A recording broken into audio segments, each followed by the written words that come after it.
Hello friends, I know that you are wondering that where is the integrals part 6 what's this sample paper part 1 or something like that.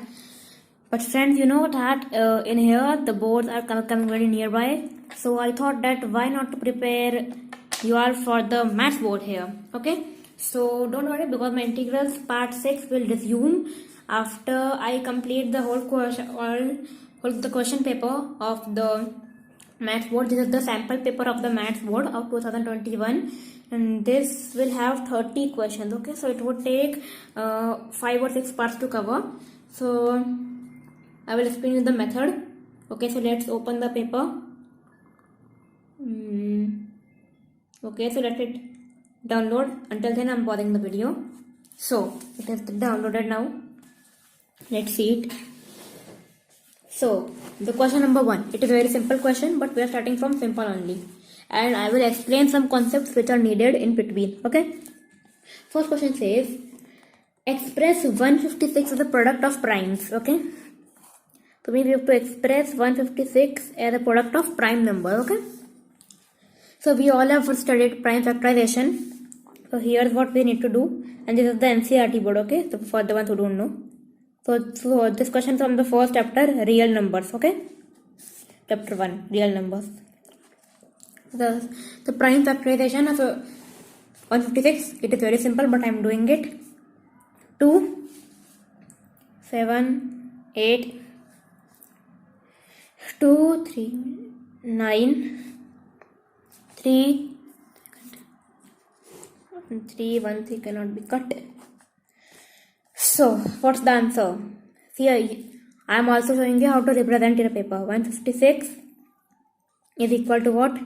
2 into 2 into 3 into 13. But I can see that here 2 is 2 times. So we can also write it as 2 square multiplied 3 multiplied by 13. So this is the most precise answer. Otherwise it won't matter, but this is the most precise answer. Okay. So let's see what's the next question.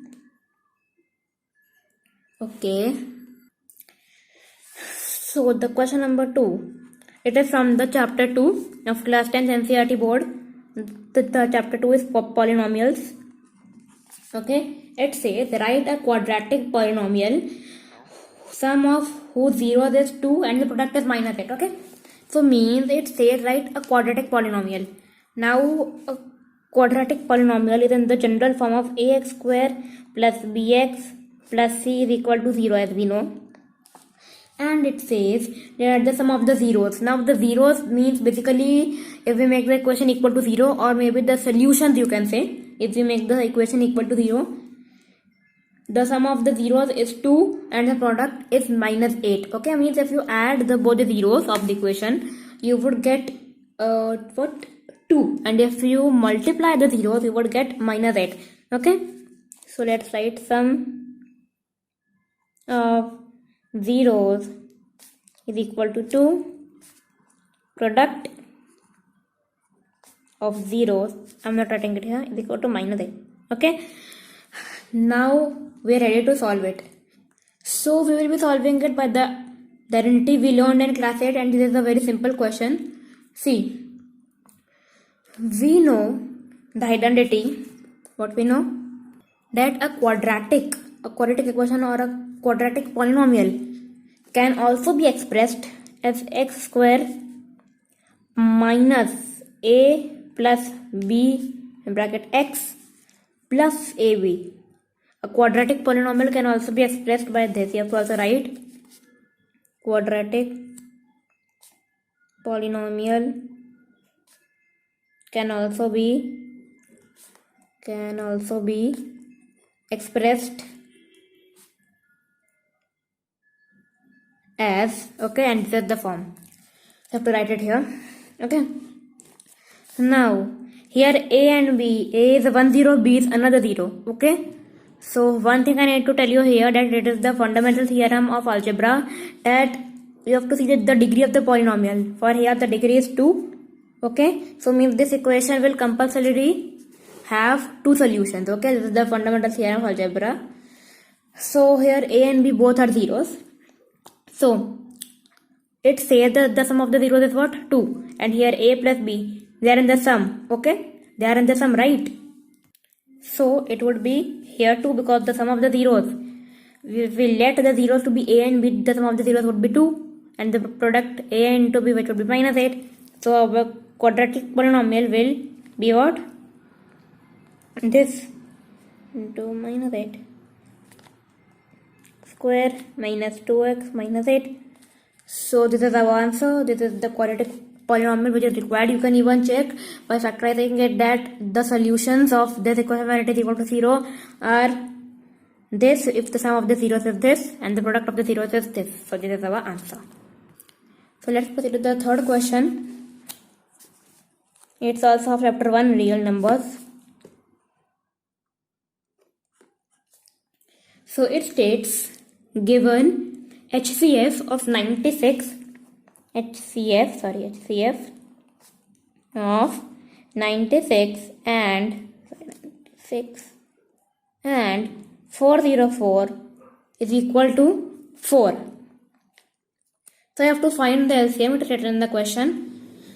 So now it is very basic that, and it is also understood that you won't be calculating the LCM of this and this separately. Okay, for this we have a formula which we taught in class 4 or class 5, that LCM multiplied HCF is equal to product of two numbers. You have to use this formula. Okay, so here we do not have the LCM, so let LCM be equal to x. Okay, this looks more precise, or your wish. You can add LCM also, it's no matter. X into HCF is what? 4. So x into 4, 4x is equal to the product of two numbers, which is 96 multiplied 404. So I can bring 4 up here.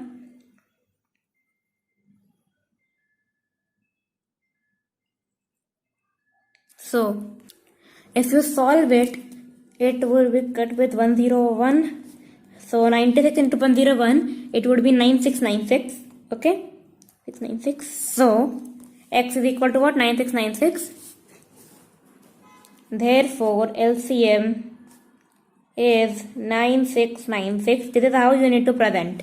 Okay, now let's proceed to the next question. Next question is from area related to circles. I think it is chapter number 12, area related to circles. It says, a horse tied to a pole with 28-meter long rope. Find the perimeter of the field where horse can graze. Okay, see friends, in this kind of question, first you have to read the question very carefully. Okay, so now let's see how can you solve this question. So the best way is that you first draw a diagram, because it will help you much in understanding better. Okay, so now it's very simple. That first let's draw a diagram. This is the circular field and a horse is tied like this. This is the horse. This is the 28-meter long rope. Limit A, then limit B. So AB is equal to what? 28 meters. I have to find the perimeter in which the horse can graze around. So that's pretty simple. Now this is by default your radius only. Okay, because it is not mentioned anywhere. So we have to find the perimeter, because we know that the formula of the perimeter of a circle is what? 2 pi r. Okay, is equal to perimeter of circle. So here it is that take pi 22 by 7. Okay, it is mentioned. So 22 by 7. Now what is our r? R is 28 meter, because this is your radius. Cut. It is what? 8 into 22, which is what? 176. Our answer is 176 meters. Okay, so the question is done. So let's see what the next question says. This is the last question of this video. It is also from chapter 12, area related to circles. It says that find the area of a sector of a circle with radius 6 centimeter if the area of if the angle of sector is 60 degree and take pi to be 22/7. Okay, so first I guess we should draw a diagram. This is our circle. Now the sector, let O be the center. O, here it is. Let's make a sector. This is a sector. Let this point be theta. Okay, or you can let it anything like x, y, z, whatever you like. Okay, so it is given that the theta in the question is equal to what? Is the angle of the sector 60 degree. So now there is a formula that area of sector is equal to theta by 360 degree pi r square. Okay, so here theta is what? 60 degree. So put 60 degree by 360 degree, and in the question it is mentioned that you have to take pi to be 22/7. So 22/7 up here, and radius square. Okay, so it is mentioned in the question that the radius is 6 centimeter. Okay, so 6 square. This and this will get cut. This and this will get cut. So that results in 22/7 into 6 multiply 36. Let's cut them. 6. So that would be our answer. So let's check it out what the calculation said about this. So the answer is 18.86 centimeters square, and I have to find the area that's what is the square. So this is your answer. Okay, I hope you understood it, and in the next video we'll be doing other 5-6 questions. So if you really like my video and if it really helped you, please hit the like button and don't forget to subscribe my channel.